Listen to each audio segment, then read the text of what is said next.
ఆర్టీసీలో కొత్తగా చేపట్టే ఉద్యోగ నియామకాలు పూర్తిగా ఆగిపోయినట్టు తెలుస్తోంది. ఇప్పటికే చేపట్టిన డ్రైవర్, శ్రామిక్ పోస్టుల నియామకాలకు తాత్కాలికంగా రద్దు చేయాలని అధికారులు యోచిస్తున్నట్లు సమాచారం. ఆర్టీసీలో కొత్తగా 3038 నియామకాలు చేపడతామని చెప్పిన కాంగ్రెస్ సర్కార్ ఇప్పటి వరకు కనీసం ఒక్క ఉద్యోగం కూడా ఇవ్వలేదు.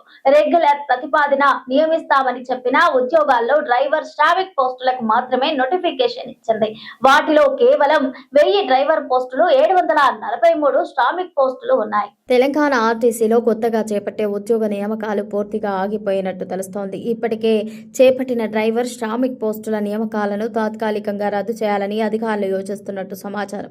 ఆర్టీసీలో కొత్తగా 3038 నియామకాలు చేపడతామని చెప్పిన కాంగ్రెస్ సర్కార్ ఇప్పటి వరకు కనీసం ఒక్క ఉద్యోగం కూడా ఇవ్వలేదు. రెగ్యులర్ ప్రతిపాదిక నియమిస్తామని చెప్పిన ఉద్యోగాల్లో డ్రైవర్, శ్రామిక్ పోస్టులకు మాత్రమే నోటిఫికేషన్ ఇచ్చింది. వాటిలో కేవలం 1000 డ్రైవర్ పోస్టులు, 743 శ్రామిక్ పోస్టులు ఉన్నాయి.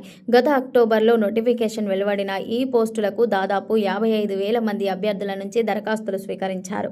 కానీ ఆ నియామకాలు పూర్తి చేయడంలో తీవ్రమైన జాప్యం జరుగుతోంది.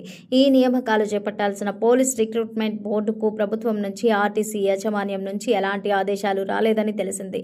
దీంతో ఆ పోస్టులకు దరఖాస్తు చేసుకున్న అభ్యర్థులు తీవ్ర ఆందోళన చెందుతున్నారు. అయినప్పటికీ ఈ వ్యవహారంపై గత 6 నెలల నుంచి ఆర్టీసీ, పోలీస్ రిక్రూట్మెంట్ బోర్డు, రవాణా శాఖ మంత్రి అధికారికంగా ఎలాంటి ప్రకటన చేయలేదు. తెలంగాణ ఆర్టీసీలో కొత్తగా ప్రవేశపెట్టే ప్రైవేట్ ఎలక్ట్రిక్ బస్సుల కోసం డ్రైవర్లు కావాలని ఆయా కంపెనీలు ఇప్పటికే ప్రకటనలు ఇస్తున్నాయి. దీనివల్ల ఉపాధి కోల్పోయే ఆర్టీసీ డ్రైవర్లను ప్రైవేట్ ఎలక్ట్రిక్ బస్సుల్లో వినియోగించుకోవడంపై ప్రభుత్వం, ఆర్టీసీ యాజమాన్యం దృష్టి పెట్టడం లేదు.